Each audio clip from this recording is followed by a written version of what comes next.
சிறுத்தைகள் கட்சி மது ஒழிப்பு மாநாட்டை நடத்த போகிறது. அந்த மாநாட்டுக்கு அதிமுகவையும் நாங்கள் அழைக்கிறோம், அவர்களும் பங்கேற்கலாம் என்று சொல்லியிருக்கிறார்கள். இது குறித்து நம்மிடையே பேச அதிமுகவின் மூத்த தலைவர்கள் ஒருத்தர், அதன் அமைப்பு செயலாளர் முன்னாள் அமைச்சர் ஜெயக்குமார் அவர்கள் இணைந்திருக்கிறார்.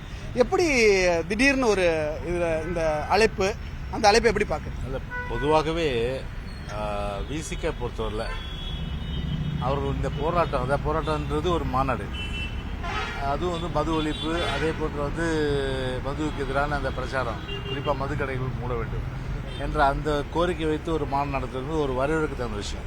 இந்த ரெண்டு பார்க்கணும். அது வரவேற்க தகுந்த விஷயமா ஒரு பட்சத்தில் இருக்கிற நேரத்தில், ரெண்டாவது எங்களுடைய கட்சி அதற்கு அழைப்பு விடுத்தது என்பது அதை பொறுத்தவரையில் நாங்கள் வரவேற்கிறோம்.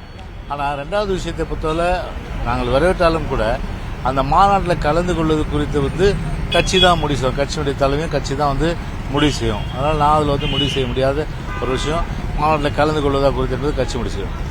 பொதுவாகவே இந்த 3 வருஷத்தில் திமுகவுடைய தோழமை கட்சிகள், கூட்டணி கட்சிகள், அந்த கூட்டணி கட்சிகள் பொதுவாக கருத்து வேறுபாடுகள் 1000 இருக்கு.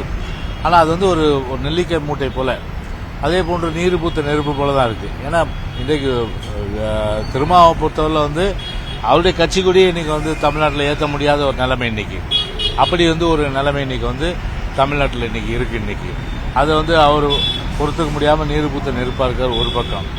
ரெண்டாவது, தலித்துகளுக்கு எதிரான அந்த போராட்டங்கள் ஒரு தொடர்ச்சியாக தலித்துக்கு எதிரான தாக்குதல்கள், குறிப்பாக தென் மாவட்டங்களும் சரி, அதே போன்று வேங்கவேல் விஷயத்தில் இன்றைக்கும் கூட எந்த விதமான அளவுக்கு இவ்வளோ டெக்னாலஜி இம்ப்ரூவ், அதாவது பெரிய அளவுக்கு டெக்னாலஜி வளர்ந்துவிட்ட சூழ்நிலையில் இன்றைக்கு கூட இன்னைக்கு அந்த குற்றவாளிகளை கண்டுபிடிக்க முடியாமல் இந்த போலீஸ் திணறுகிறது.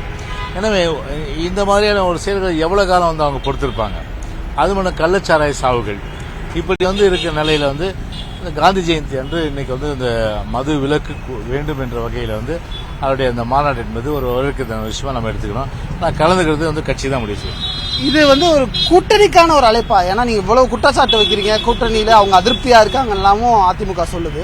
இது ஒரு கூட்டணிக்கான ஒரு சமிக்கையா எதிர்காலத்தில் இருக்குன்றத பார்க்கலாமா, இல்ல எப்படி அமையும்? கூட்டணி பொறுத்தவரை முடிவு செய்ய வேண்டியது எங்க தலைமையிலான கூட்டணியில எந்தெந்த கட்சி வராங்க, யாரெல்லாம் சேர்த்துக்கிறதுன்றதெல்லாம் முடிவு செய்ததெல்லாம் கட்சியினுடைய தலைமை முடிவு செய்யப்படுற விஷயம்.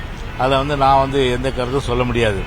ஆனால் பொதுவாகவே திமுக தோழமை கட்சிகள் இப்போ மக்களுடைய அந்த விரோத போக்கு இந்த கார்பரேட் அரசாங்கம் அதை கடைபிடிக்கிற சூழ்நிலை அவங்களை பொறுத்தவரை இன்னும் போராடாம இருக்காங்களேன்றதுதான் பெரிய ஆச்சரியக்குறி.